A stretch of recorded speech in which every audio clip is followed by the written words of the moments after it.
Bonjour à toutes et à tous, ici en présentiel ou connectés sur Teams à distance.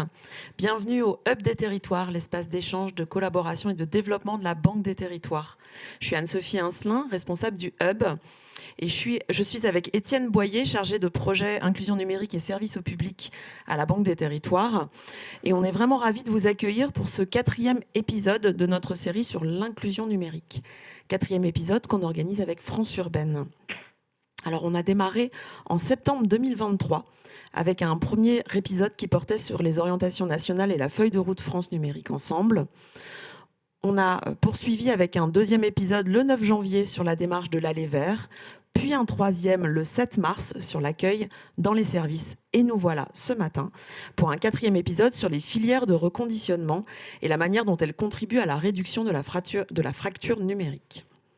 Alors ce matin encore, nous allons partager les enjeux, présenter des retours d'expérience, des dispositifs existants. C'est bien la vocation du Hub des Territoires que de permettre d'identifier les freins, les leviers d'action sur l'ensemble des champs d'intervention de la Banque des Territoires. C'est un dispositif qui existe depuis 2021 pour incarner l'ambition écosystème de la Banque des Territoires. Donc on organise ici un certain nombre de rencontres qui visent à mixer les publics, à faire collaborer les acteurs publics et les acteurs privés, que ce soit les collectivités, les entreprises publiques locales, les organismes de logement social, mais aussi les entreprises, les associations et l'ensemble des partenaires nationaux ou locaux avec lesquels la Banque des Territoires travaille. Alors, on a une programmation assez riche. Si vous n'êtes pas encore abonné à notre newsletter, je vous invite à le faire, notamment parce que nous avons décidé de poursuivre cette série Parlons Inclusion numérique en 2025. On aura 4 nouveaux épisodes. Donc, si vous ne voulez pas manquer cette programmation, je vous invite à surveiller la newsletter qui est mensuelle. Et puis, je voulais vous dire aussi que l'ensemble de nos événements publics sont enregistrés. Les replays sont disponibles sur la plateforme Banque des Territoires, sur les pages du Hub des Territoires. La session d'aujourd'hui est également enregistrée. Vous retrouverez dans quelques jours le replay sur nos pages. Voilà, sans plus tarder, je laisse le micro à Étienne qui va animer cette rencontre. Merci beaucoup. Donc bonjour à tous, je suis Étienne Boyer. Du coup, je travaille à la Banque des Territoires sur les sujets d'inclusion numérique. Et j'ai le plaisir aujourd'hui du coup de vous accueillir sur ce sujet passionnant et complexe que sont les filières de reconditionnement, avec cette question qui sera comment réussir la mise en place d'une filière locale de reconditionnement et de réemploi solidaire. Donc juste avant de rentrer vraiment dans le vif du sujet, juste pour rappeler pourquoi est-ce qu'on intervient sur ce sujet, nous ici à la Banque des Territoires. Donc on a une action qui est pour l'inclusion numérique sur l'ensemble de la chaîne de valeur. On essaye d'avoir des actions sur les usages du numérique. On le fait en accompagnant des politiques publiques. On est partenaire sur le dispositif France Service et on a un accélérateur de lieux de France Service. On est opérateur pour le compte de l'État du mandat conseiller numérique, donc pour mettre en place des médiateurs qui font de la médiation numérique sur le terrain. On accompagne les hubs. On est aux côtés des collectivités territoriales. Si elles ont besoin de passer à l'action, on peut les accompagner en ingénierie. Et on a également des actions en investissement. On aura l'occasion d'y revenir aujourd'hui. Mais donc du coup, l'ensemble de la chaîne de valeur, ça veut aussi dire qu'on se préoccupe de l'équipement, puisqu'on ne peut pas décorréler donc les usages du numérique de son équipement numérique. Et donc, il faut se pencher sur sa provenance, son impact environnemental, mais aussi son coût pour les ménages, notamment les plus modestes. Et donc, c'est en ça qu'on voulait aborder la question du reconditionnement. On sait aujourd'hui, donc, selon le baromètre du numérique en 2023, que 87% de la population possède un smartphone et 84% disposent au moins d'un ordinateur à usage personnel. Donc on estime à peu près 8 millions de personnes le nombre de personnes qui n'ont pas accès à du matériel informatique. On va donc se poser la question de comment est-ce qu'on peut les équiper avec du matériel reconditionné qui soit de qualité suffisante pour des usages quotidiens. Comment est-ce qu'on peut créer sur son territoire une boucle de reconditionnement allant donc du coup de la prise en main par les usagers du matériel jusqu'à la montée en compétence sur l'usage de ce matériel. Et ces questions, nous allons les aborder aujourd'hui avec nos invités. Donc cet événement, il est co-organisé par France Urbaine. On aura l'occasion donc d'échanger avec une membre de France Urbaine un peu plus tard, mais je vous propose qu'on se penche tout de suite plutôt d'abord sur le cadre législatif autour du reconditionnement. On a 3 grands jalons qui vont être très importants autour du sujet, notamment France Numérique Ensemble, qui est la feuille de route autour de l'inclusion numérique, où l'on a fixé, l'État a fixé pour objectif de distribuer 2 millions d'appareils reconditionnés d'ici 2027. On a la loi AGEC de 2021, donc pour les acteurs publics, avec une obligation poussée à 20% de produits numériques issus du réemploi, de la réutilisation et ou fait avec des matériels recyclés. Et on a enfin la loi REEN, donc réduction de l'empreinte environnementale du numérique, qui s'adresse aux communes de plus de 50 000 habitants, imposant un taux de 25% de matériel réemployé d'ici 2023, 40% en 2024 et enfin 50% d'ici 2025. On a donc du coup des objectifs ambitieux, un cadre législatif qui nous impose donc de passer à l'action et qui nécessite la mise en place de filières robustes dans les territoires. Une filière robuste puisqu'il faudra du coup augmenter la mise à disposition du matériel reconditionné, la formation au métier du reconditionnement et une mise en place dans l'organisation et la distribution de ce matériel pour les publics les plus précaires. Ces enjeux ils sont propres à nos filières de reconditionnement. Elles sont en train de se structurer dans les territoires. Et pour en parler, on va accueillir tout de suite nos intervenants. Donc, je vous invite à nous rejoindre sur la scène et je te remercie à nouveau. Donc, Étienne Hirschauer, qui est dirigeant d'Ecoder, une association et entreprise solidaire dans le secteur du réemploi. Victor Baisang Michelin, qui est donc du coup responsable de plaidoyer à Emmaüs Connect, et Suzy D'Acosta, qui est responsable du service ingénierie sociale au sein de la direction de l'innovation sociale de l'établissement Pleine Commune en Seine-Saint-Denis. Merci beaucoup déjà d'être présent aujourd'hui pour aborder le sujet avec nous. Pour répondre aux enjeux de l'inclusion numérique, on a un grand nombre d'acteurs donc qui s'appuient sur le sujet du reconditionnement de matériel informatique afin de pouvoir équiper les ménages les plus modestes, que ce soit du coup des acteurs publics, des acteurs associatifs ou des entreprises. On sait qu'au cœur de tout ça, il y a donc la nécessité de bien s'organiser et surtout de penser à l'échelle d'un territoire les actions de reconditionnement. C'est donc important de travailler ensemble. On va essayer de voir selon quelles étapes et avec quelle ambition. Je vais commencer par vous, chez Emmaüs Connect. Quel est le constat qui vous a poussé à monter un projet de filière de reconditionnement ? Ouais, ça marche mieux si j'appuie sur le bouton. Bonjour à tous. Alors le constat, tu l'as rappelé en introduction, c'est 8 millions de personnes qui sont en manque d'équipement. Emmaüs Connect, c'est important de rappeler qu'on est une association d'inclusion numérique qui travaille avec des personnes qui cumulent précarité sociale et précarité numérique. On ne travaille pas que sur l'équipement, on travaille aussi sur les questions de manque de connexion, de manque de compétences. Et forcément, arrive à un moment donné la problématique de l'équipement qui touche des millions de personnes et particulièrement les plus précaires.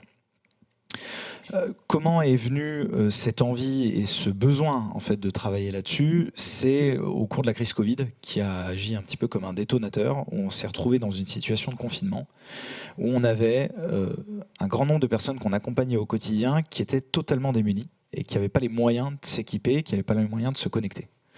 Donc on a lancé un programme qu'on a appelé Connexion d'urgence à l'époque, qui visait à fournir de la connexion et de l'équipement à des ménages en situation de précarité. Ça, on ne l'a pas fait tout seul. On a travaillé avec des structures de reconditionnement du territoire et surtout 900 structures sociales qui ont distribué de l'équipement pour nous.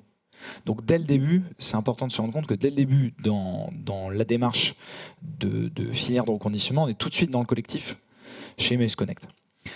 Et partant de cette situation, on s'est dit on ne peut pas s'arrêter là, il faut qu'on continue. Et donc on a incubé progressivement, d'abord dans les Hauts-de-France, puis dans 6 autres territoires. Aujourd'hui, on a 7 filières régionales, des filières de réemploi solidaire qu'on appelle la Collectech et qui fonctionne de la façon suivante. On va taper dans les gisements de matériel informatique mis au rebut d'entreprises et de collectivités parce que dans le même temps, au même moment qu'il y avait une prise de conscience du besoin d'équiper les personnes précaires, il y avait aussi une prise de conscience de l'impact environnementale du numérique, du fait que 85% des émissions de gaz à effet de serre du numérique proviennent de la phase de création des terminaux, et donc de l'importance de réemployer ces équipements.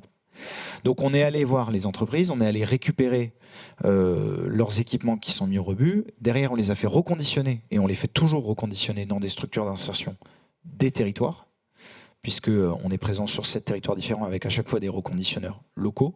Et ensuite, on a continué à distribuer dans des structures sociales du territoire. Donc on distribue dans nos espaces à nous, mais on distribue surtout dans des structures sociales de territoire. Ça peut être des structures associatives, des structures d'insertion, voilà, sur les territoires. Et là, on arrive à un moment donné où on a collecté en l'espace de 4 ans près de 60 000 équipements, on en a distribué plus de 25 000, et on se retrouve à une situation où il faut passer à échelle.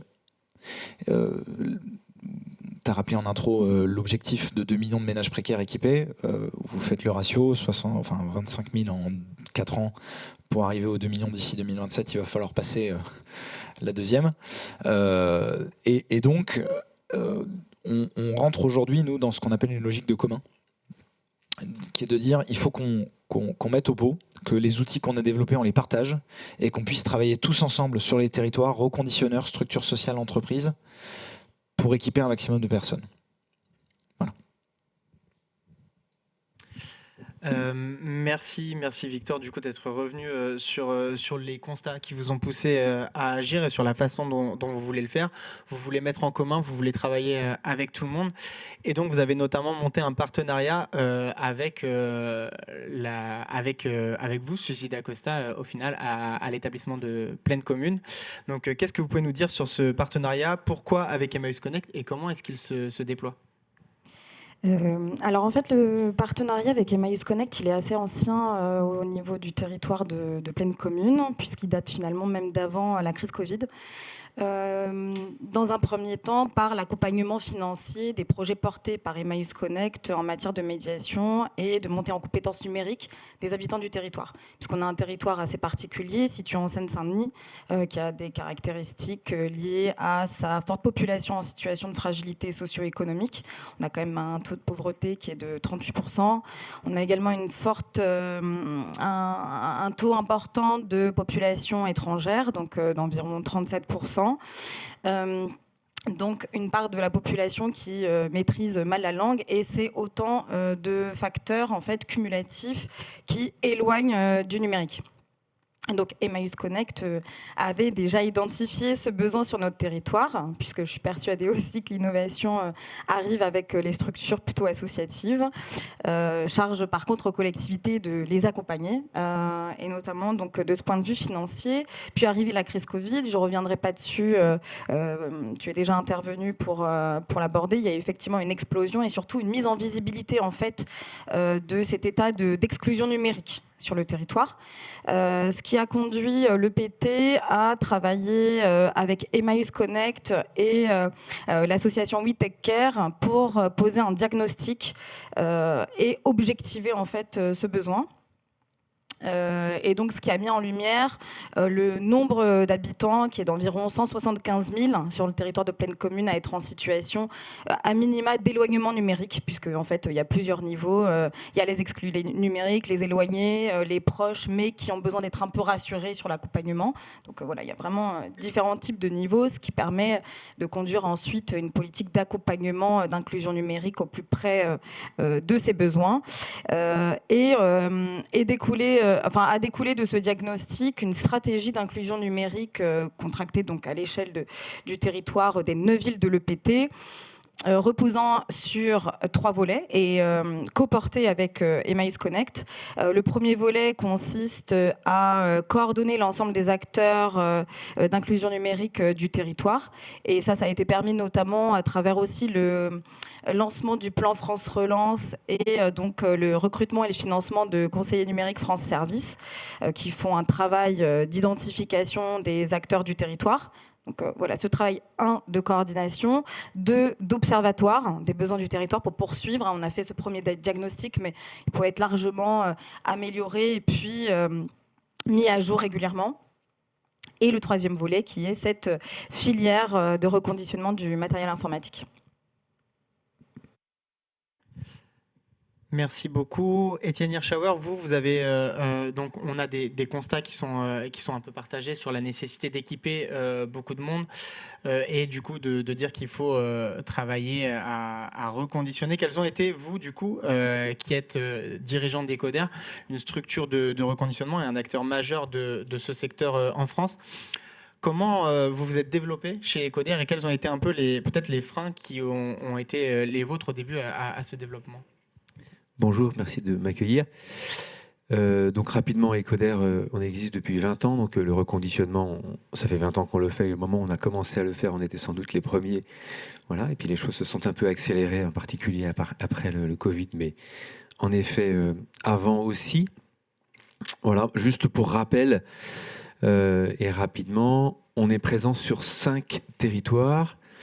Donc je comprends 2 territoires en région parisienne parce qu'on est dans le nord et dans le sud. On est à Nantes, à Lyon, à Marseille. Voilà, on est à peu près 200 et on porte 2 objectifs. Le premier objectif, c'est l'inclusion par les personnes avec lesquelles on travaille. Entre 70 et 80% de nos effectifs sont soit en situation de handicap, soit en situation d'insertion. Et dans le domaine du reconditionnement informatique, plusieurs acteurs nous ressemblent, mais on se trouve que nous, on est l'un de ceux-là. Et puis on porte un deuxième objectif qui est écologique. Lorsqu'on collecte du matériel, on cherche à faire en sorte que le plus possible ce matériel puisse être réutilisé. On a un taux de réemploi du matériel qu'on a collecté qui tourne aux alentours de 70%, ce qui est déjà pas mal. Voilà. On est capable en 2023 de reconditionner 40 000 machines, sans doute en 2024 aux alentours de 100 000 machines, voilà, partout en France. Pour faire notre métier, il faut 3 choses.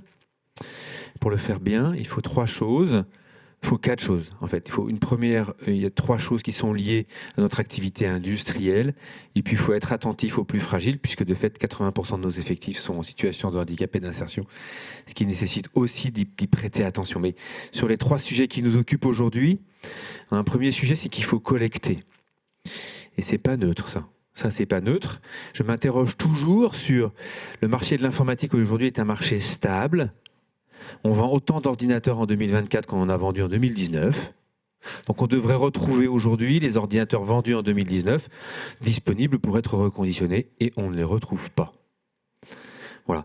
Aujourd'hui, le reconditionnement de matériel informatique, l'utilisation que les entreprises et les associations et les particuliers font du matériel informatique reconditionné est grosso modo de 10%. Donc imaginons qu'il y ait 100 ordinateurs qui soient vendus neufs en 2019. On aurait besoin de 10 ordinateurs aujourd'hui pour répondre au marché. Eh bien, on ne les trouve pas. Donc on s'interroge vraiment sur comment et quelle est la raison pour laquelle la collecte pose autant de problèmes. Je m'adresse à vous, collectivités locales et territoriales. Toutes les machines dont vous disposez aujourd'hui et qui sont dans vos placards, dans vos stocks, dans que sais-je, etc. Où sont-elles et à quel moment est-ce qu'elles rentrent soit à la collecte.tech, soit chez Ecoder, finalement Ecoder et la collecte.tech ont travaillé ensemble. Donc tout ça est un univers clos et bienveillant. On a vu qu'il fallait travailler ensemble et faire ensemble pour avoir une chance de répondre à ces injonctions-là. D'accord ? On a un premier problème, c'est la collecte. Et ce problème-là, on le partage tous. Et c'est un sujet clé de pouvoir libérer les stocks de matériel neuf qui ont été vendus il y a 4 ans, 5 ans, que sais-je. Premier sujet. Deuxième sujet, il faut produire. Donc en fait, il faut être capable, de manière industrielle, d'organiser cette filière dont vous parlez, qui fait que on passe sur le site de Cap 18, donc dans le 18e arrondissement de Paris, on produisait il y a 7 ans 7 ordinateurs par jour. Aujourd'hui, on produit 100 ordinateurs par jour sur 5 sites, 500 ordinateurs par jour.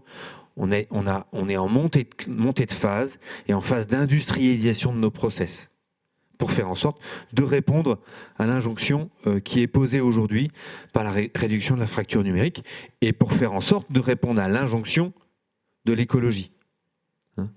Donc, 1, collecter. Je vous en ai parlé rapidement. 2, produire. Et on voit qu'une structure comme Ecoder et comme d'autres, bon, il se trouve que je suis là, donc je défends ma paroisse.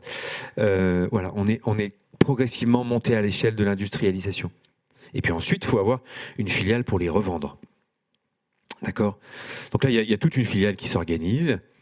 Voilà, soit en B2C, soit en B2B, pour tirer revenu de toute l'activité qu'on a été capable de faire. D'accord. Et puis ensuite, pour trouver les moyens, mais là, ce n'est pas le problème, de pouvoir les redistribuer auprès de personnes en situation de précarité. On a vu que les besoins étaient immenses. Voilà pour l'introduction.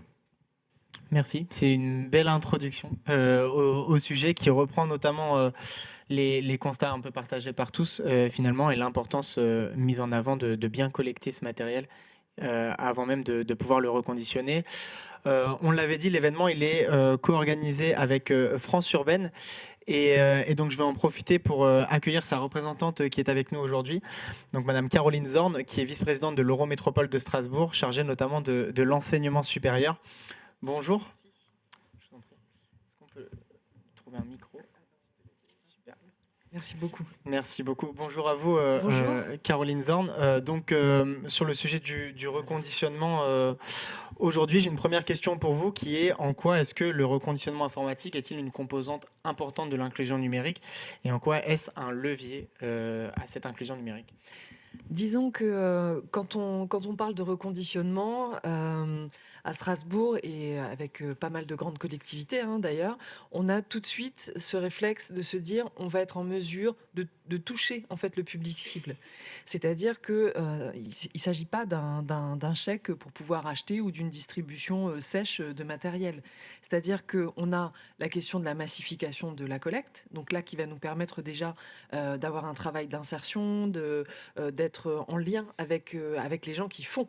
Puisque souvent, quand on parle d'informatique, on parle d'immatériel. Moi, je me bats pour qu'on arrête d'utiliser ce terme, puisque ça n'a rien d'immatériel. On est dans le dur, on le voit bien dans le reconditionnement. Et puis, en bout de chaîne, le fait de s'organiser de manière très large pour avoir une filière et pouvoir être en lien avec le public cible, ça veut dire le rencontrer, ça veut dire pouvoir mettre en place aussi, décliner la politique de numérique responsable qu'on va avoir à son endroit. Donc, il y a quelque chose de très différent en fait dans le reconditionnement. Mais c'est pas le reconditionnement en lui-même, c'est vraiment toute la filière qu'on va mettre autour et toute la déclinaison de la stratégie numérique responsable qu'on met autour de ce reconditionnement, qui inclut plutôt ce reconditionnement et qui nous permet de toucher les publics cibles. Donc très concrètement, lorsque on a une massification de la collecte, on parlera tout à l'heure du SIEG, et que l'on va mettre à disposition en fait le matériel à un public qui en a besoin, ce sera aussi le moment d'échanger avec lui, de le faire entrer dans certains programmes qui vont l'intéresser, où on va pouvoir l'accompagner. Donc c'est du début à la fin, la question du reconditionnement permet d'avoir vraiment c'est une véritable déclinaison de l'inclusion. C'est une véritable déclinaison de l'inclusion numérique et vous êtes du coup aussi en charge de la vie étudiante, enfin Oui. pas de la vie étudiante mais en tout cas de l'enseignement. Oui. On a vu que la crise sanitaire, ça a été un révélateur chez Emmaüs Connect, donc du coup de ce besoin en équipement. Ça l'a été aussi au sein de la métropole de Strasbourg, notamment pour mettre en lumière le manque d'équipement de la population étudiante. Alors, vous dites juste, je suis vice-présidente de l'Eurométropole en charge de l'enseignement supérieur de la recherche, de la vie étudiante et de la métropole numérique et innovante, bref. Et en effet, en arrivant en 2020, on était encore dans cette période Covid, clairement. Et donc, on parlait davantage de sobriété numérique que de numérique responsable. Et il était très difficile de dire à des étudiants qui travaillaient sur leur téléphone portable en 4G, c'est pas bien ce que vous faites, ça consomme beaucoup d'énergie par rapport au Wi-Fi. Donc, il faut être raisonnable et il faut pouvoir vraiment prendre en compte la situation des personnes, du public. Et là, effectivement, au niveau des étudiantes et des étudiants qu'on a rencontrés, on a vu que, déjà, il y avait une détresse qui était immense. Là, on a senti la question de la santé mentale qui allait monter en puissance. Et par rapport aux équipements, on était à peu près persuadés qu'il y avait déjà des manières de mettre à disposition du matériel. Et en fait, non. Non, il n'y avait pas ça. Donc c'était vraiment des équipements qui étaient partagés. On a travaillé avec, on s'est rapproché avec que ce soit Emmaüs Connect, le Secours Populaire, enfin tous les acteurs qui étaient vraiment au plus proche des étudiants pour cibler leurs besoins. Et puis parfois, selon les filières, il y a des besoins qui sont différents. On met pas la même carte graphique selon l'usage en fait de l'étudiant. Donc il y avait des besoins qui étaient assez ciblés, mais ce sur quoi je veux insister, c'est que il n'y a pas de digital native. Là, franchement, non. On peut avoir des gens qui passent plus ou moins de temps sur leur téléphone. En revanche, la plupart des étudiants qui vont auprès des conseillers à l'Université de Strasbourg avec lesquels on travaille sont parce qu'ils sont en incapacité de remplir un formulaire administratif. Il n'y a aucun problème sur les réseaux sociaux, mais ils ne comprennent pas pourquoi les formulaires administratifs ne passent pas par les réseaux sociaux, quoi. Ce serait quand même vachement plus simple. Donc là, j'ai imaginé la story feuille d'impôt, mais... Bon, il y a un vrai décalage en fait. Donc, et il y a une forme de, ouais, il y a une absence de compétences sur les questions citoyennes, ce qui peut rapidement les mettre au banc. Et là, on en revient à ce que vous connaissez aussi très bien, je pense, l'absence de recours au droit. Donc, quelqu'un qui ne sait pas se servir aujourd'hui des outils numériques aura tendance à ne pas recourir à ses droits et, in fine, sera mis au banc. Et un petit peu comme à l'époque romaine, quand on sort de la cité, on n'est plus un citoyen parce qu'on n'arrive plus à avoir accès à ses droits. Donc, c'est de ça dont il faut vraiment se méfier. Et les étudiants sont loin d'être à l'abri de cette situation.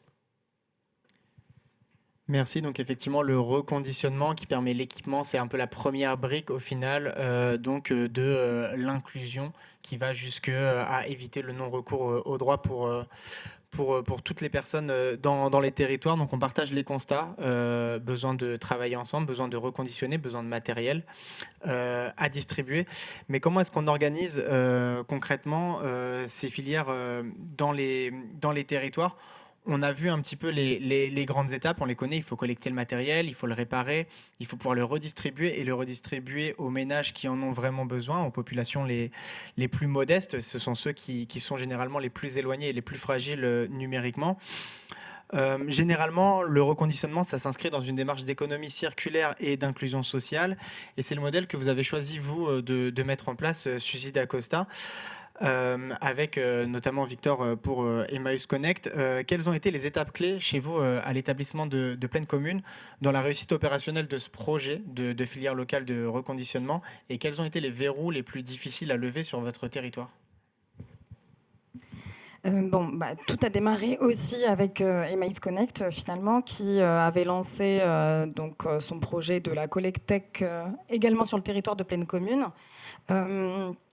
Et on est passé conjointement sur un diagnostic, on va dire, des acteurs en présence à tous les maillons de la chaîne.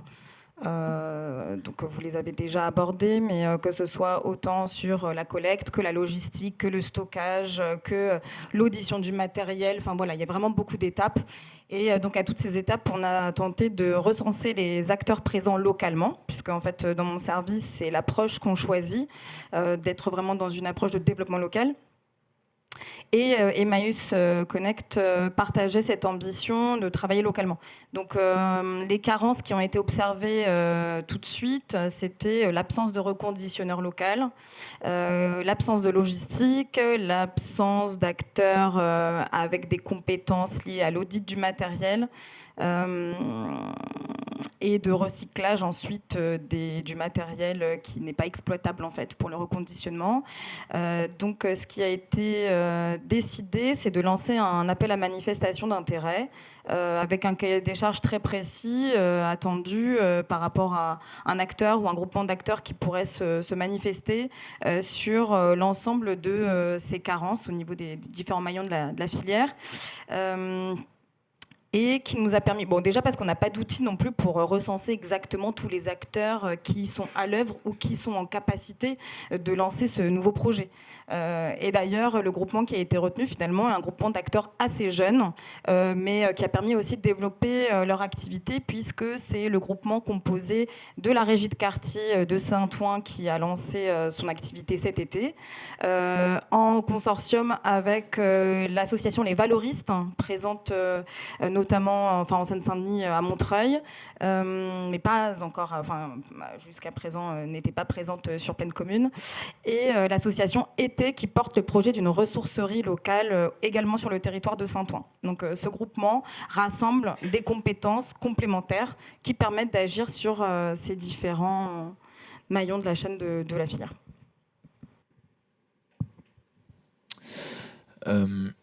Côté Emmaüs Connect, je dirais qu'il y a 5 freins, enfin 4 freins. Il y en a qui ont déjà été rappelés, donc je ne vais pas revenir dans le détail. Il y a évidemment la problématique de collecter et le fait que le gisement, on est tous face à cette difficulté de collecter du gisement. J'en profite pour rappeler que les collectivités peuvent donner à des filières comme la collecte.tech, elles peuvent le faire depuis 2022. Je vais être un peu provocateur, mais depuis qu'il y a eu cette évolution législative, on a certaines collectivités qui nous ont donné des équipements.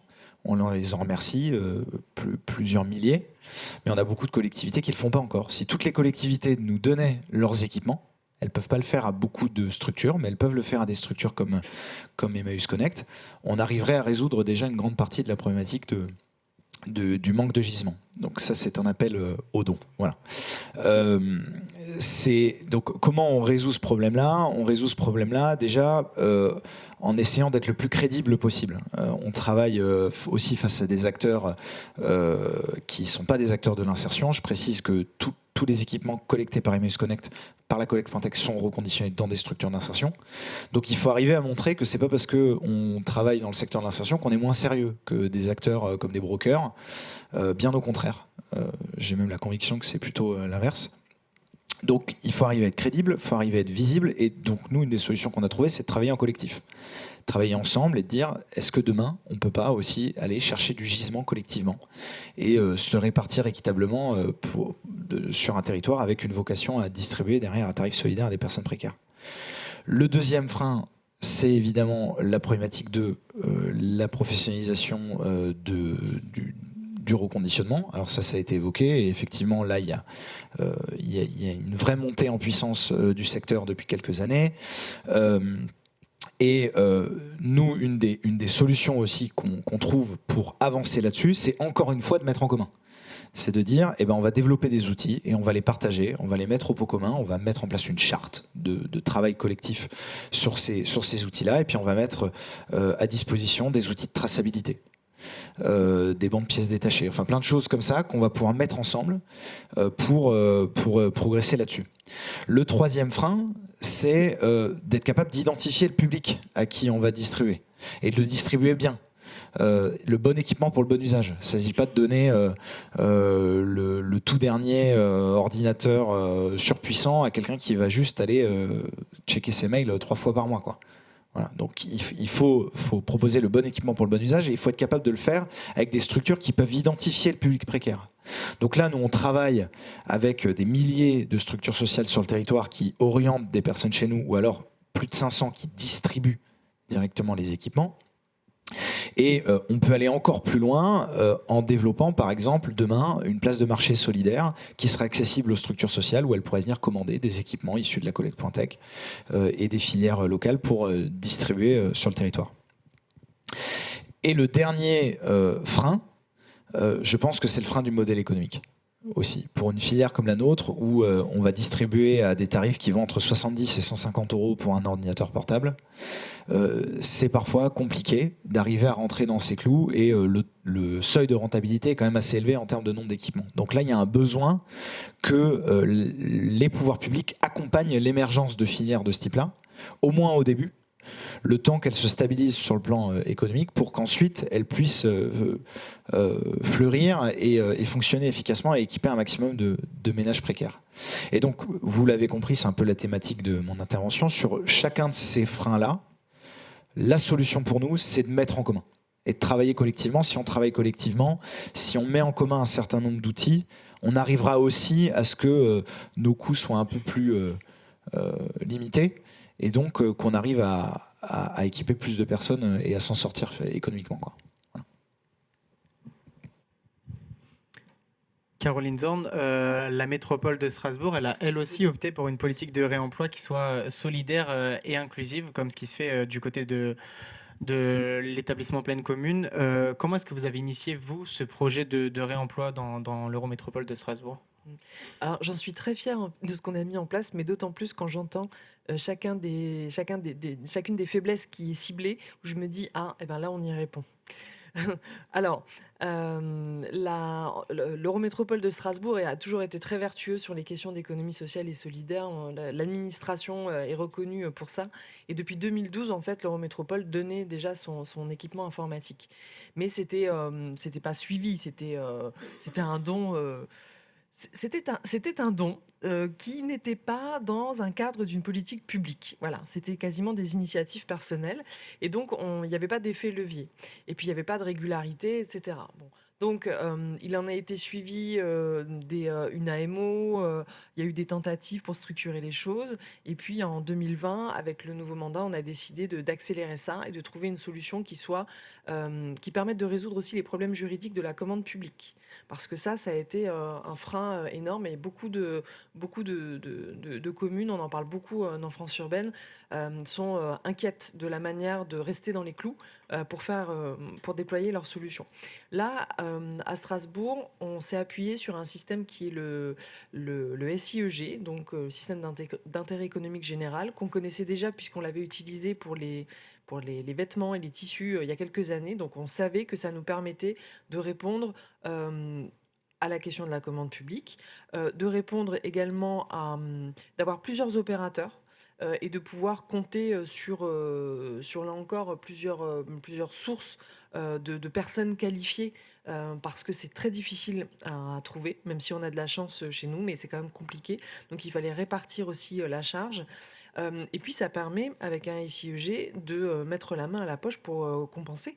C'est-à-dire que quand si les opérateurs n'arrivent pas à atteindre leurs objectifs, c'est la collectivité qui va compenser de manière à ce qu'ils restent à l'équilibre.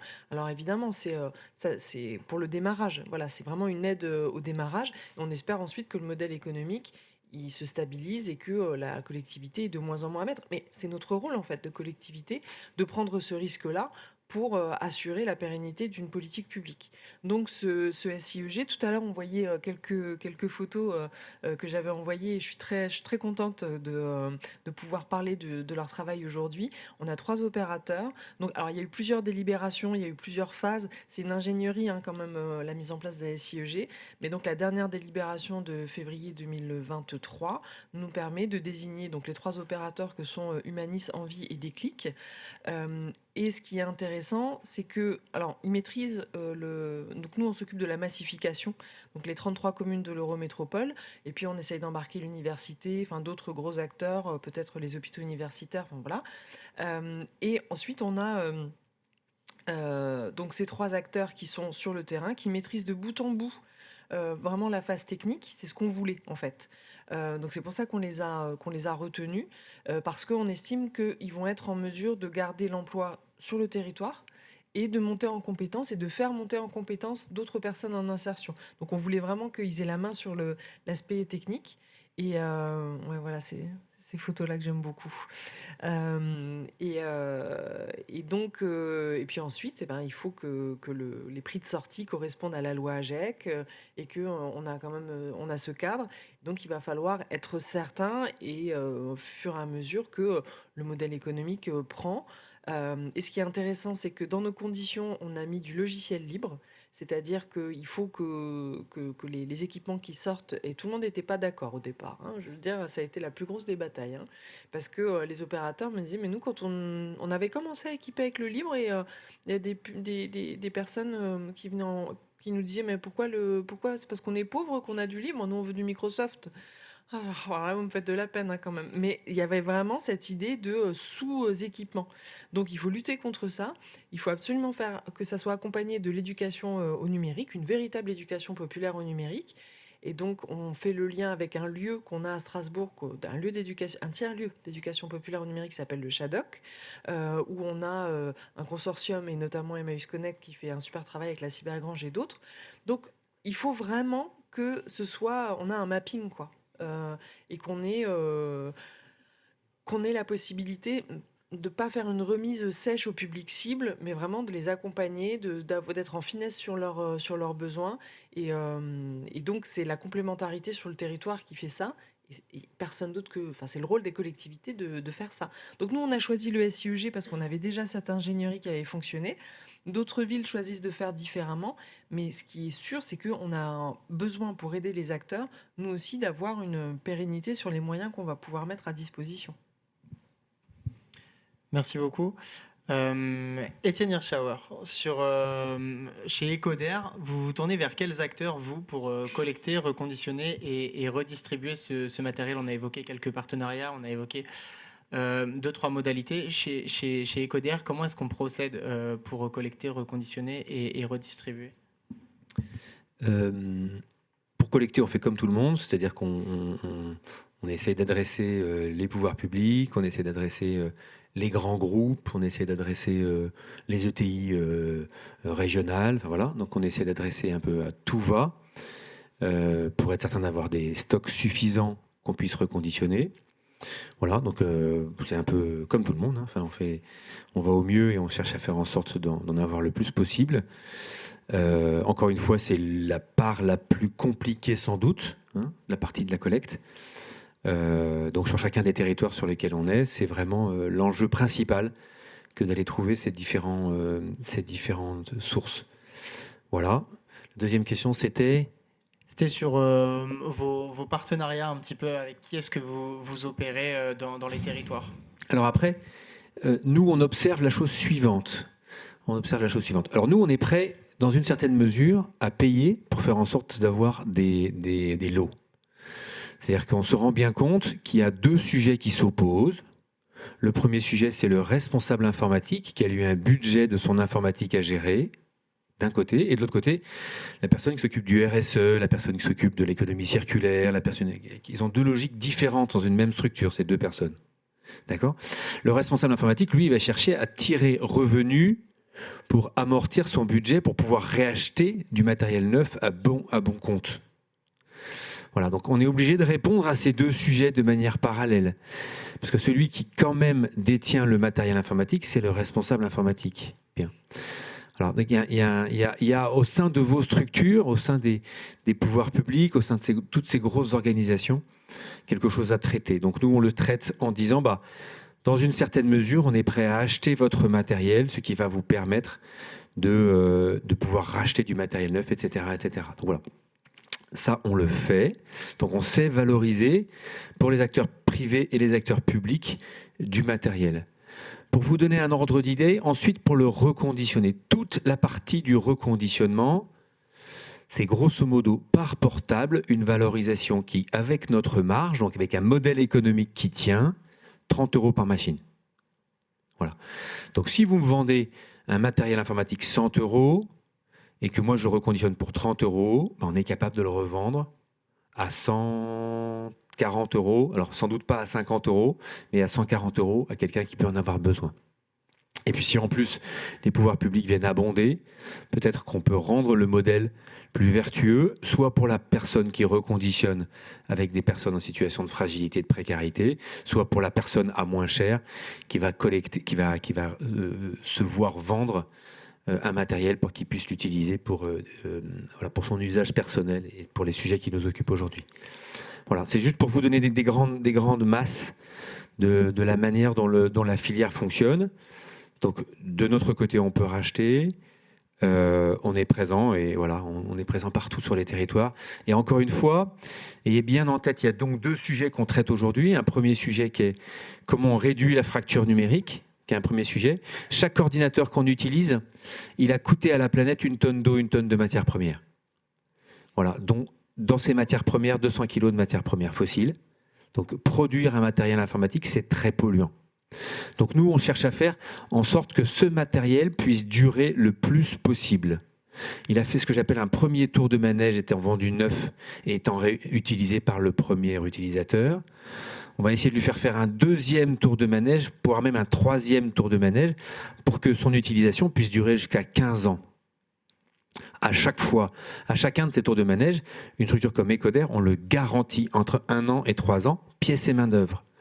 J'entendais tout à l'heure qu'en effet, le fait que ce soit du matériel reconditionné fait que quelquefois on a l'impression que c'est du cheap, du moins bien, du logiciel libre. Il est quand même garantie entre 1 an, 3 ans, pièces et main-d'œuvre. On a un taux de retour sur le matériel qu'on vend qui est de 6%.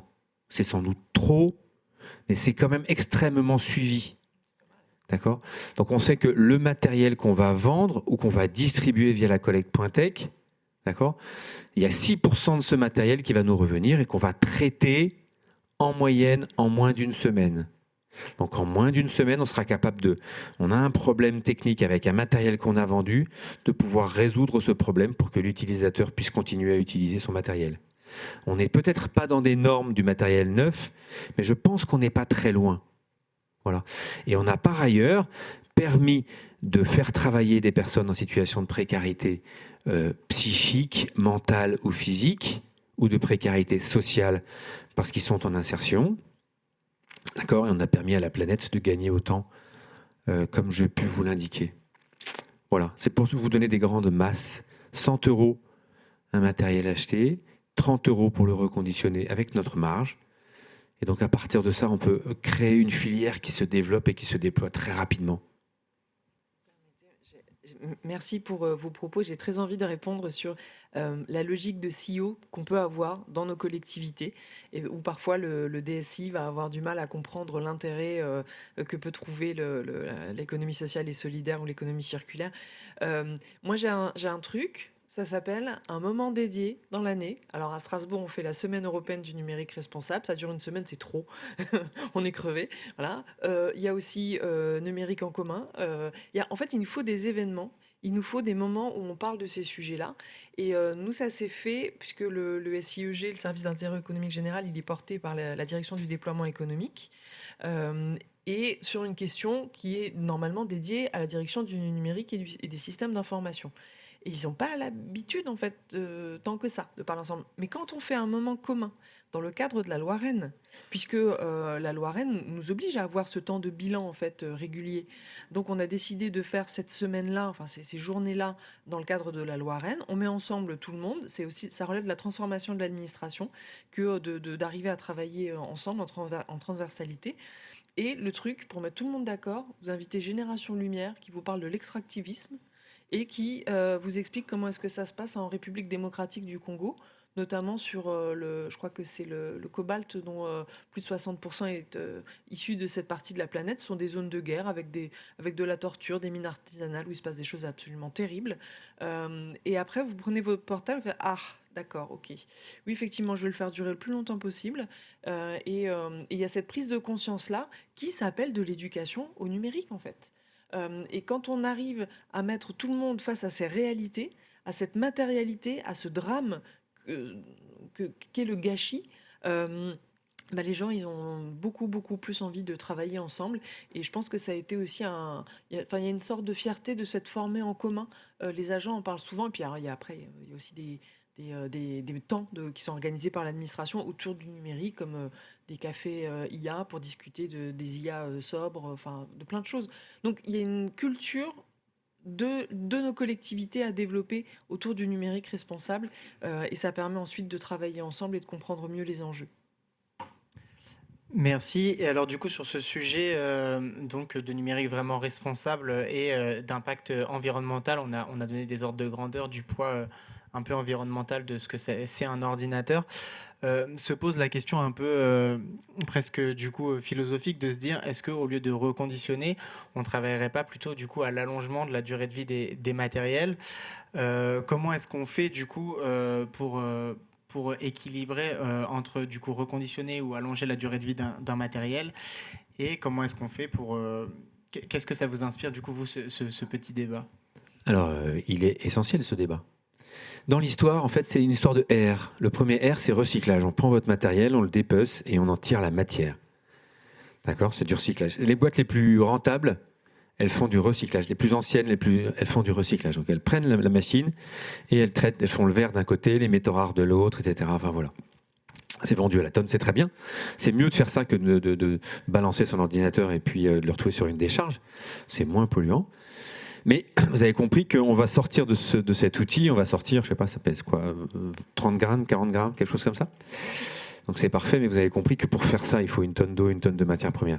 Donc en fait, on a gagné 30 grammes, mais on a perdu à peu près 2 tonnes.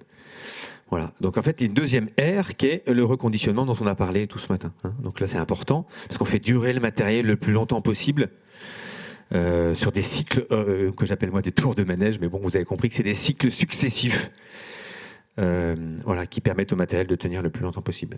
Là, il y a donc toute une filière qui est en train de se mettre en place, qui est en train de se mettre en place, et je veux confirmer ce qui a été dit à ma gauche, dans la difficulté. C'est-à-dire que si on n'est pas entre nous capable de s'entraider, de faire groupe avec les pouvoirs publics, entre nous, entre associations, je pense qu'on n'y arrivera pas, parce que tout le monde a vu dans le monde entier que le reconditionnement était un truc très vertueux, et donc on a du matériel qui arrive en tonnes, qui vient de Roumanie, de Dubaï, des États-Unis, on a du matériel en tonnes qui arrive de partout dans le monde et qui ont déjà été reconditionnés. C'est-à-dire qu'il y a des filières de reconditionnement industriel qui se mettent en place partout dans le monde, considérant que la France est un pays d'Eldorado, puisqu'ils ont créé la loi GEC, la loi Rennes, et donc de fait, on va pouvoir abreuver la France de tout le matériel reconditionné qui vient de tous ces pays.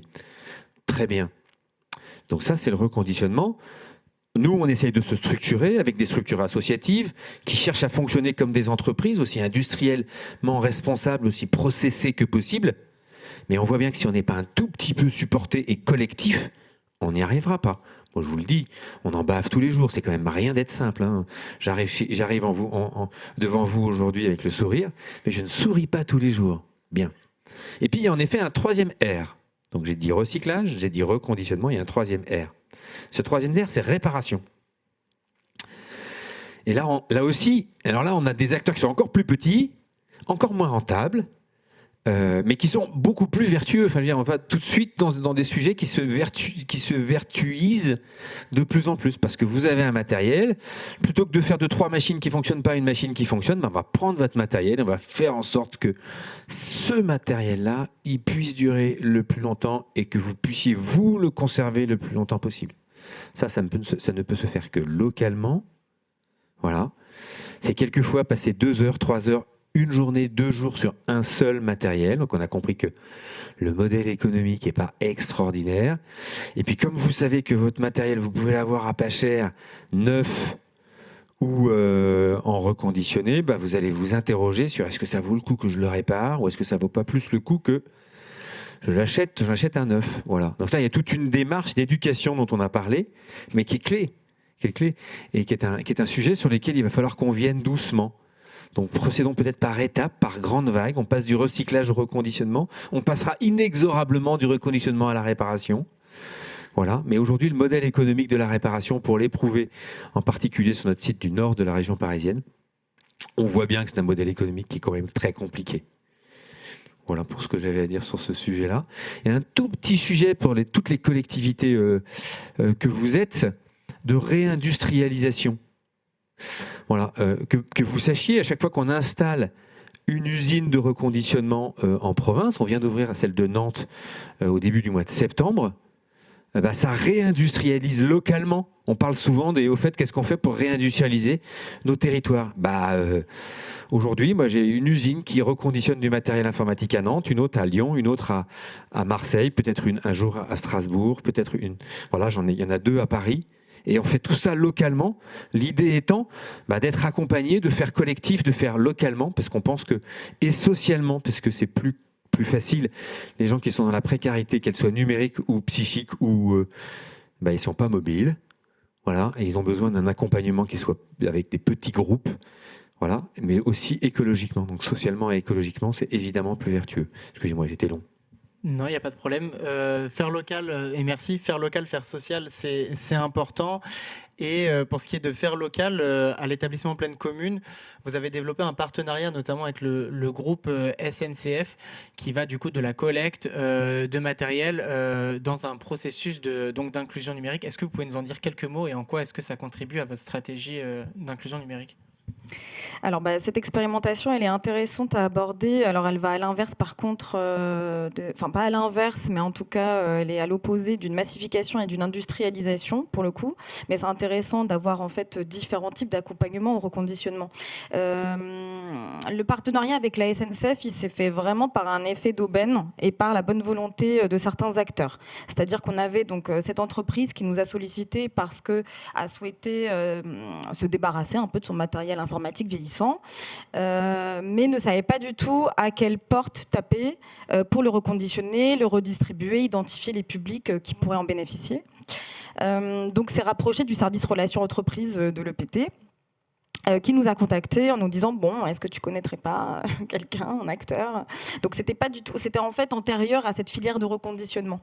Et donc connaissant bien l'écosystème plus particulier de la ville d'Aubervilliers, moi et mon collègue, on était issus de la commune avant de rejoindre le PT. Ça s'est vraiment fait comme ça en fait, par des personnalités et des connaissances, l'interconnaissance.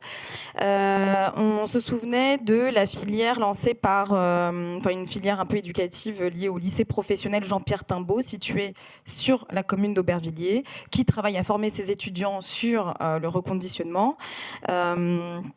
Et on connaissait très bien aussi le CCAS, le Centre communal d'action sociale, qui a souhaité récupérer le matériel reconditionné par les étudiants pour le redistribuer à des familles particulièrement dans le besoin. Et finalement, le rôle de l'EPT a consisté surtout à mettre en lien tous ces acteurs dans un besoin ponctuel et dans un effet d'aubaine peut-être, mais dès ce moment-là, ça nous a permis de nous rendre compte de toutes les difficultés en fait, qui ont été abordées par tous les acteurs ici, c'est-à-dire le gisement qui n'est pas complètement reconditionnable, la question du stockage, puisque tout le matériel de la SNCF a été d'abord stocké dans nos locaux qui n'étaient pas du tout propices à cette question du stockage, la logistique, puisque j'ai dû appeler un ami qui a un camion et qui a récupéré le matériel. Enfin, vraiment, ça s'est fait au départ comme ça. Un peu à l'arrache, si je peux dire. Mais ça a prouvé aussi que parfois, il faut être un petit peu agile et en capacité d'accompagner ce type d'initiative ou ce type d'opportunité pour que ça puisse bénéficier aussi aux habitants du territoire. Et là, en fait, on ne travaille pas sur un modèle économique, mais c'est vrai que le don permet cette chose aussi qui est... les habitants ne sont pas confrontés à la concurrence avec le matériel neuf qui est parfois moins cher que celui reconditionné. C'est le cas d'ailleurs de notre filière de reconditionnement donc sur Saint-Ouen que j'ai abordé préalablement. Dans le cahier des charges figurait la question de l'audit et de savoir combien coûterait en fait le reconditionnement de tel matériel, et ça revient à combien pour l'habitant de se le procurer pour être sûr en fait de pas rentrer dans c'est une limite, mais de ne pas rentrer dans un reconditionnement trop coûteux. Bon, voilà pour ce qui concerne, je pense, l'expérimentation de la SNCF. Mais cette première expérimentation, elle nous a conduit à travailler avec les autres entreprises du territoire et d'afficher cette ambition au sein de notre charte entreprise territoire, où en fait les entreprises s'engagent donc à faire don de leur matériel et en priorité à Emmaüs Connect qui porte la filière de reconditionnement local. Merci beaucoup pour le témoignage sur cette expérience. Donc du coup, ce qu'on voit ici, c'est que ça a été important de se faire connaître, alors par des biais du coup de personnel. Ici, en l'occurrence, vous connaissiez, vous, les acteurs. Mais, et je m'adresse ici à tout le monde, du coup, comment est-ce que ces acteurs du reconditionnement peuvent gagner en visibilité quand ce n'est pas par des connaissances interpersonnelles? Comment est-ce qu'on peut travailler à ça, quand on fait du reconditionnement, à gagner en visibilité, faire connaître pour du coup plus distribuer de matériel? Peut-être Emmaüs Connect pour commencer. C'est une bonne question parce que, comme je le disais tout à l'heure, on fait face à des acteurs qui ont plus de visibilité, qui ont plus de moyens aussi, qui ont des commerciaux en masse. Alors, il y a certaines structures de reconditionnement qui ont des commerciaux, du reconditionnement solidaire, mais chez les brokers, c'est un tout autre niveau. On fait face aux GAFAM qui nous vendent du marketing de dingue ou qui nous font comprendre qu'il faut qu'on change de téléphone tous les 6 mois, qu'on change d'ordinateur tous les ans. Donc effectivement, c'est important qu'on soit capable de gagner en visibilité. Et donc nous, la réponse qu'on apporte, c'est de dire, encore une fois, faisons commun, faisons collectif, travaillons ensemble et allons ensemble toquer aux portes, parlons aux collectivités. Alors il y a un rôle des pouvoirs publics aussi de mettre en avant des filières comme les nôtres et de dire attention, ça c'est des filières qui sont plus vertueuses que les autres. Il y aura peut-être des choses à dire à ce niveau-là. Et après, il y a à se mettre ensemble, à travailler sur de l'animation de réseau, ce que nous on va essayer de faire dans le cadre du développement de la Collectech. On est notamment financé dans le cadre de l'appel à projet Econum pour fédérer un petit peu tout ça. Donc là, on a un rôle à jouer. Donc voilà, faire collectif. Et en travaillant ensemble, on arrivera à être suffisamment visible, je crois, pour arriver à convaincre entreprises, mais aussi peut-être à terme particulier, de nous donner des équipements et ce qui nous permettra de répondre à cette problématique des 2 millions, parce qu'il va falloir aussi aller taper dans du gisement un petit peu différent et être capable de nous améliorer à ce niveau-là pour répondre à ce fort besoin, quand bien même les taux de réemploi sont beaucoup plus faibles sur des dons particuliers.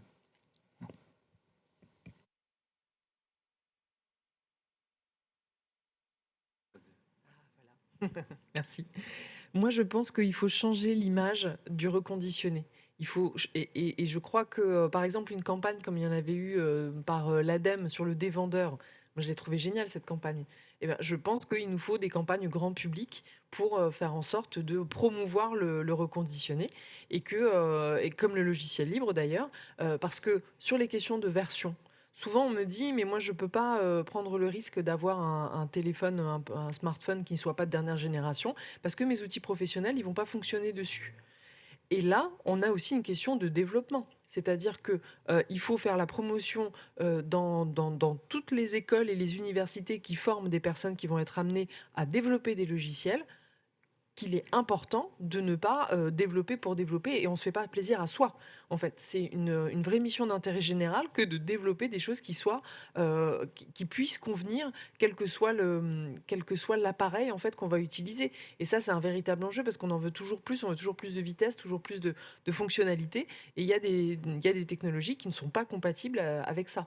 Donc, il faut quand même garder ça en tête. Il y a cette limite, mais pour autant, la plupart du temps, c'est effectivement plutôt parce que on veut coller à cette à ce qu'on nous vend, enfin à cette tendance. Donc on a besoin vraiment de changer cette image et c'est plus du côté de la communication, je pense, enfin, pas que institutionnelle. Il faut peut-être trouver des réalisateurs, par exemple, aller dans le cinéma pour faire que le placement de produits ce soit justement la mise en valeur du reconditionné et pas des produits neufs. Voilà. On y pensera pour la prochaine table ronde. Du coup, on invitera des acteurs un peu plus larges dans ce cas. Et enfin, une dernière question du coup, qui s'adresse à l'ensemble du panel. On a abordé vraiment le sujet de manière un peu large. Le dernier volet qui reste à aborder, c'est comment est-ce qu'on détecte les publics cibles et comment est-ce qu'on adresse à la bonne population le matériel reconditionné. Et est-ce qu'il y a un pas de plus qui est fait dans les démarches, qui est de former les usagers, donc du coup, à tout cela.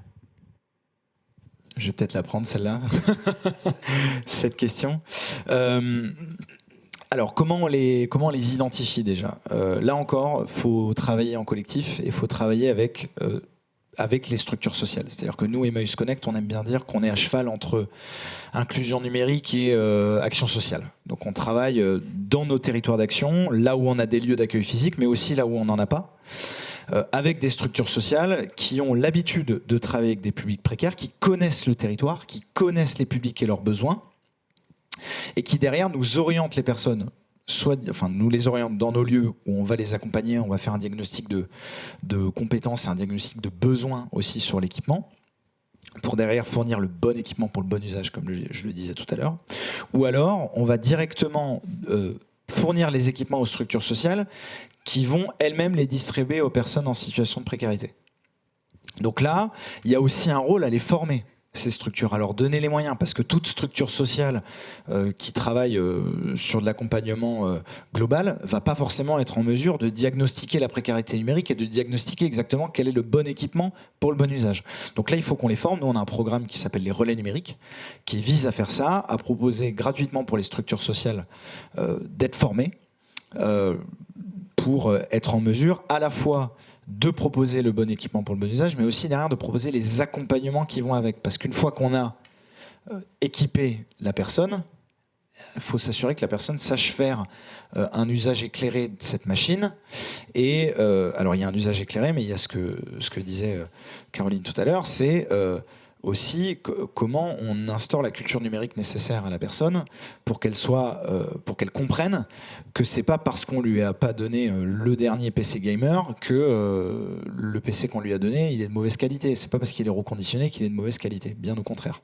Donc il faut travailler avec les structures et pour qu'elles puissent distribuer, mais effectivement aussi pour qu'elles puissent accompagner. Ouais. Ça c'est essentiel.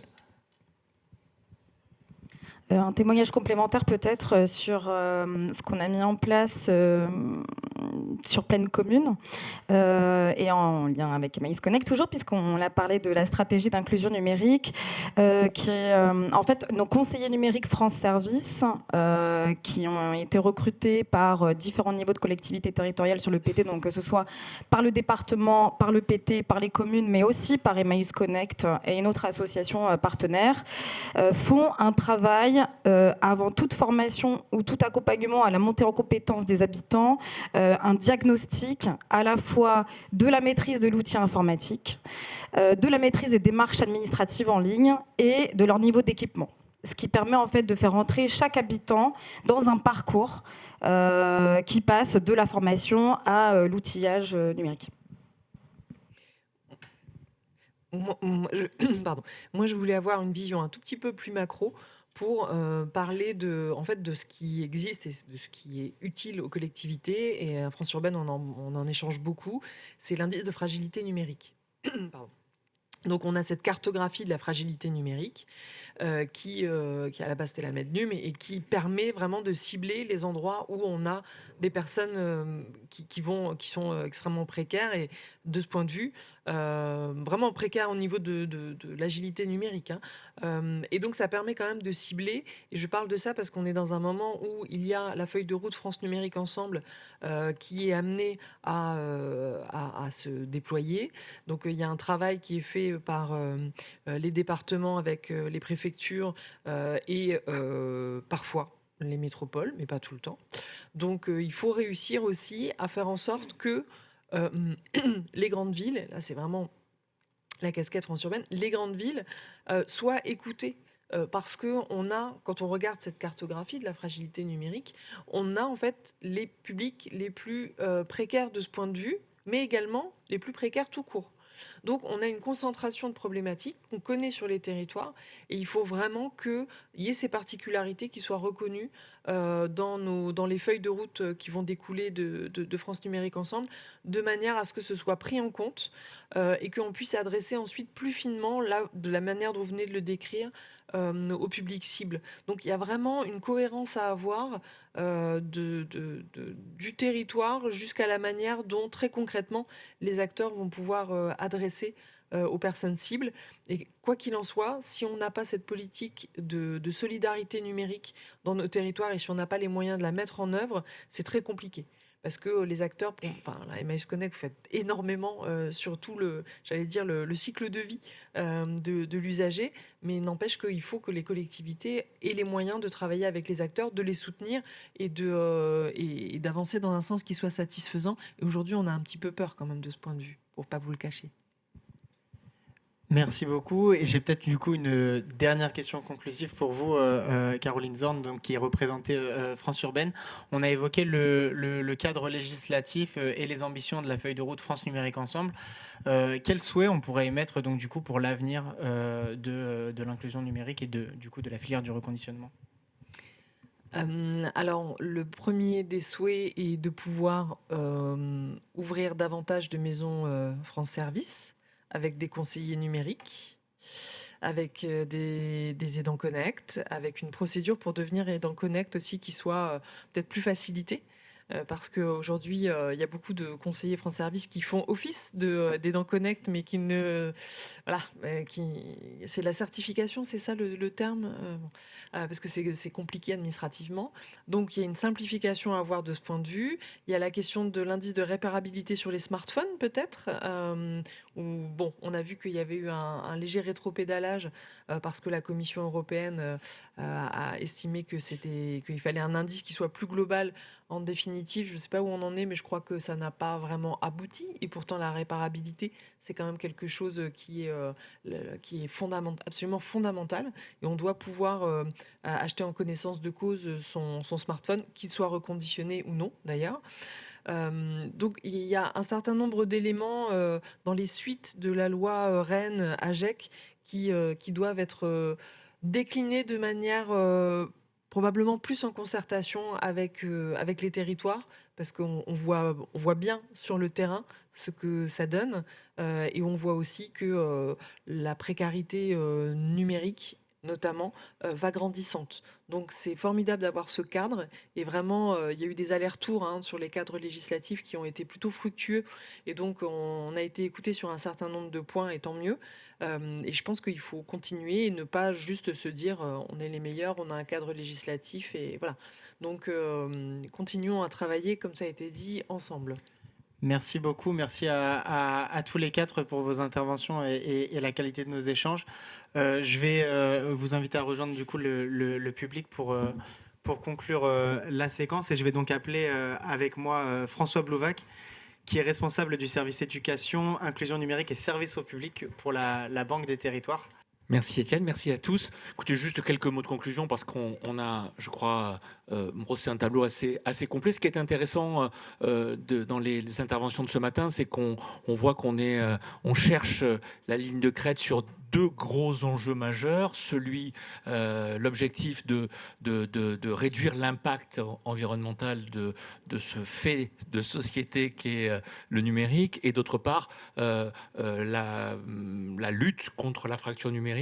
Et ces deux sujets sont bien effectivement liés. Nous, notre positionnement à la Banque des Territoires, c'est de travailler sur ces grandes masses qui ont été rappelées, les 16 millions de Français qui expriment des difficultés dans les usages du numérique et qui, de ce fait, se trouvent empêchés dans leur vie sociale, dans leur vie de citoyen, dans leur vie tout court, d'accéder à des services toujours plus nombreux qui sont numérisés. Et d'autre part, le chiffre des 8 millions de personnes qui, elles aussi, sont empêchées parce qu'elles n'ont pas accès à du matériel. Et qu'il faut donc pouvoir tenir ce fil-là.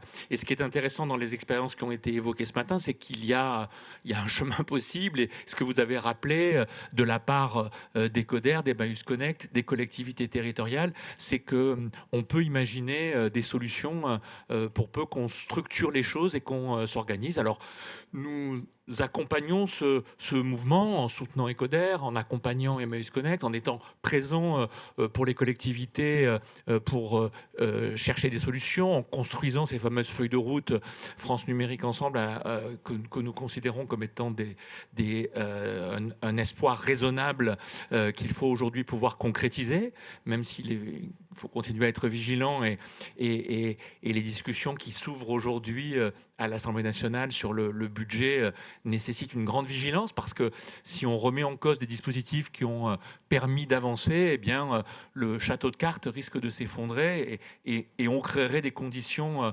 de crise sociale très, très fortes si on n'y prend pas garde. Alors, on dispose donc d'objectifs qui sont partagés, d'expériences ponctuelle mais réussie. Donc la question qu'on se pose, c'est comment on peut généraliser, comment est-ce qu'on peut passer à une action plus systématique pour permettre à ce que les représentations sur l'usage du matériel reconditionné, l'identification des filières, l'organisation de dispositifs qui permettent de toucher les publics cibles, eh bien c'est le sujet sur lequel on essaie d'apporter notre contribution.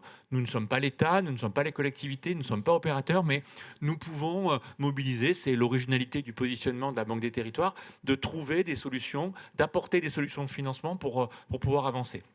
Donc, aujourd'hui, ce que nous lançons, c'est bien sûr le soutien qu'on apporte à Ecoder en investissant aux côtés d'eux, c'est le soutien à Emmaüs Connect, je l'ai dit, ou aux collectivités, mais nous voulons apporter une pierre supplémentaire à l'édifice. C'est une partie du travail qu'on fait régulièrement, c'est celui de donner des éléments, un peu de connaissances dans le débat public. Et donc, nous avons lancé une étude pour essayer de faire un petit point zéro autour de l'analyse de la demande et de l'analyse des besoins, donc pour essayer de pouvoir réidentifier un peu les sujets.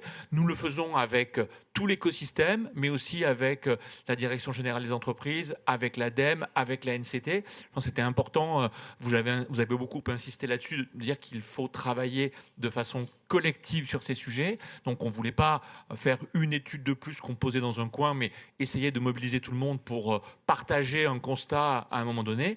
Nous en disposerons à la fin de l'année. Donc ce premier rendez-vous n'est qu'une étape et on vous reproposera de venir là-dessus. Et puis nous, ça va nous aider aussi à construire les modèles de financement, puisque c'est notre cœur de métier, de financer de l'action publique et de l'intérêt général, pour essayer de trouver ces solutions et de ne pas totalement désespéré des perspectives qui peuvent exister sur ces sujets. Alors on continue en parallèle à ça à être l'opérateur qui déploie les conseillers numériques, on continue à accompagner la politique publique autour de France Service, on continue à avancer dans le financement des hubs territoriaux pour l'inclusion numérique, on va poursuivre notre travail d'investissement auprès d'opérateurs qui apportent des solutions et on espère qu'avec toutes ces briques-là, on pourra réellement faire baisser ces deux chiffres un peu totems que sont les Français éloignés du numérique et les Français qui ne disposent pas de matériel. Voilà ce qu'on voulait vous dire en conclusion, qui est une conclusion très ouverte et qui est une étape dans notre travail commun. Merci beaucoup François. Est-ce qu'on a des questions, qu'elles soient dans la salle ou en ligne? C'est le moment de les poser si vous en avez. Oui.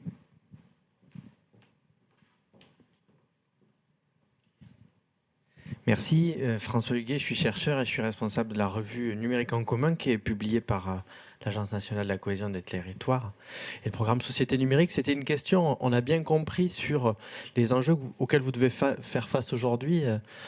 Étienne, là, vous parliez de massification, etc., de choses. Moi, peut-être, je me pose une question sur, dans 10 ans, ça fait un avenir, un horizon un peu lointain, mais qu'est-ce qu'il en sera du surcycling, en fait? Qu'est-ce qu'on fera quand ces tours de manège seront finis, qu'on ne pourra plus faire de tours de manège à certaines machines? Est-ce que c'est des questions que vous vous posez dès à présent sur qu'est-ce qu'on va faire de ce matériel? Alors j'avoue que je ne me pose pas de questions à 10 ans. Pour l'instant, j'essaie de faire en sorte de faire tourner la boutique chaque jour, chaque semaine, chaque mois, chaque année. Donc je ne me pose pas de questions comme ça. Enfin, je vais prendre un exemple.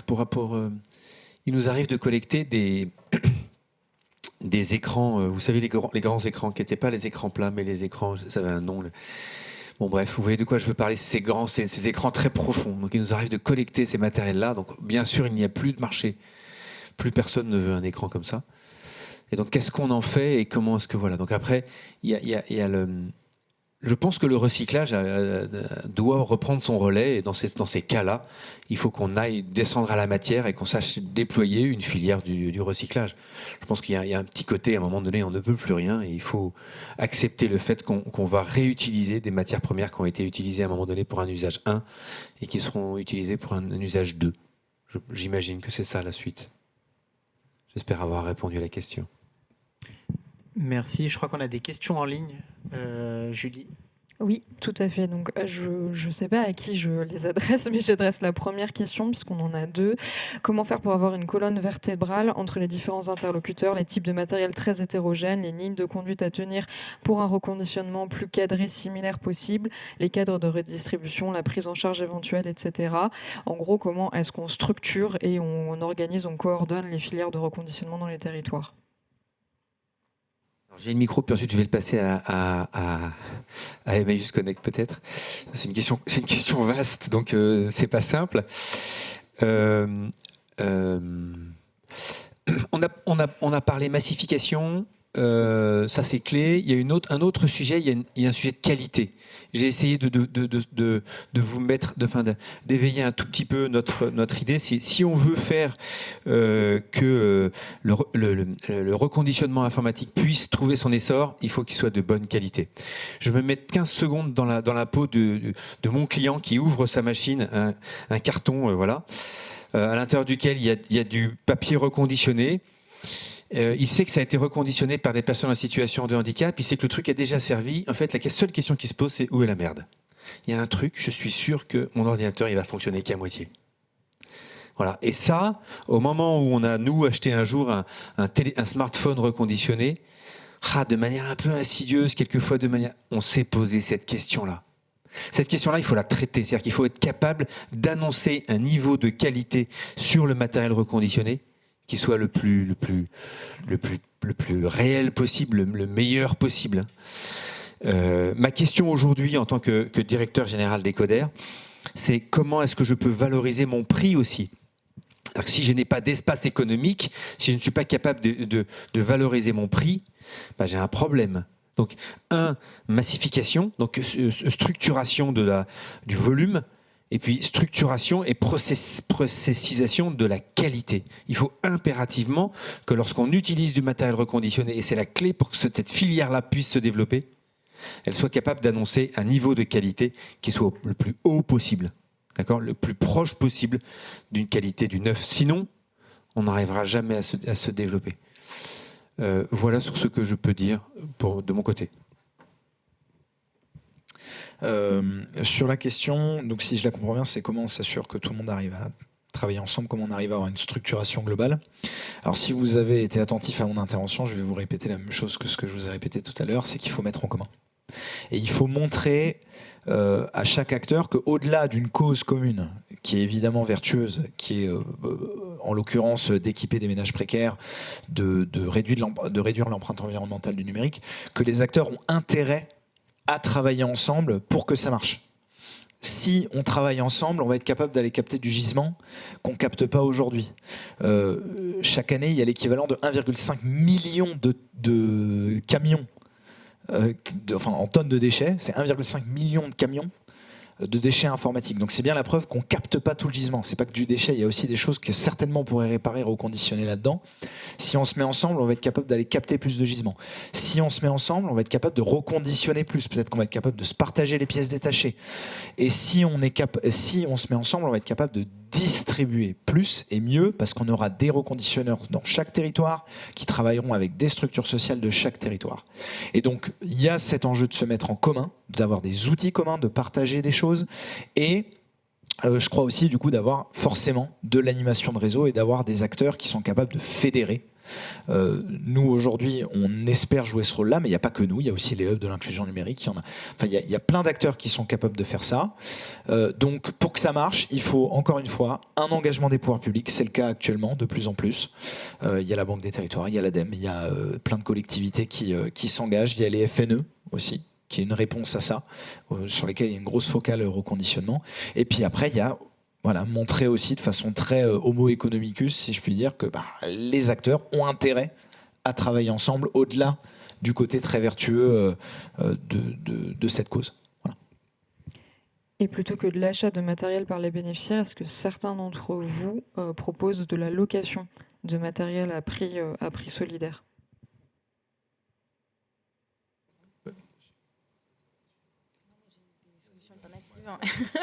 Et non, en fait, on fait pas pour l'instant, je connais pas d'acteur qui fait de la location. En revanche, des fois, il y a des solutions un peu alternatives. C'est de la mise à dispo pour que les habitants puissent travailler sur leur démarche ou alors la montée en compétences avec du matériel aussi reconditionné, mais qui est à dispo dans des lieux bien identifiés. Mais pour l'instant, location, je vois pas. Alors il y a, je crois, quelques acteurs qui font de la loc. Le retour global, c'est que ça marche pas super. Donc le mieux, c'est quand même... Alors nous, on vend en tarif solidaire, mais on peut... Effectivement, il y a l'accès libre. Et puis il y a le don. aussi. Nous, une grande partie de ce qu'on se distribue est aussi donné. Parce qu'il y a une collectivité qui s'engage ou un acteur privé qui s'engage à dire je vais financer ces équipements et les distribuer. Je prends un exemple, puisque j'ai travaillé pendant 2 ans et demi dans cette région-là. La métropole de Lyon, par exemple, a passé un marché pour qu'il y ait des structures associatives. Alors en l'occurrence, c'est Emmaüs Connect avec une autre structure associative qui s'appelle WeFund on a gagné le marché. C'était un marché, mais je le précise. Et donc aujourd'hui, la métropole de Lyon, elle achète des équipements informatiques reconditionnés à Emmaüs Connect et WeFund pour qu'ils soient distribués dans les structures sociales de la métropole de Lyon gratuitement, avec en plus de ça de l'accompagnement numérique. Donc il y a des solutions, c'est pas forcément de l'achat, ça peut être aussi des fois du don, avec toujours en plus cette logique d'accompagnement. Merci beaucoup. Merci à tout le monde du coup pour votre participation en présentiel ou à distance. Je pense qu'on arrive au terme de nos échanges. Vous pourrez retrouver l'intégralité du cycle inclusion numérique, de ce premier cycle sur l'inclusion numérique sur le site de la Banque des Territoires, sur le site du Hub des Territoires, en replay ou en podcast. Et donc je vous souhaite une très bonne journée. Encore merci et à très bientôt au Hub des Territoires.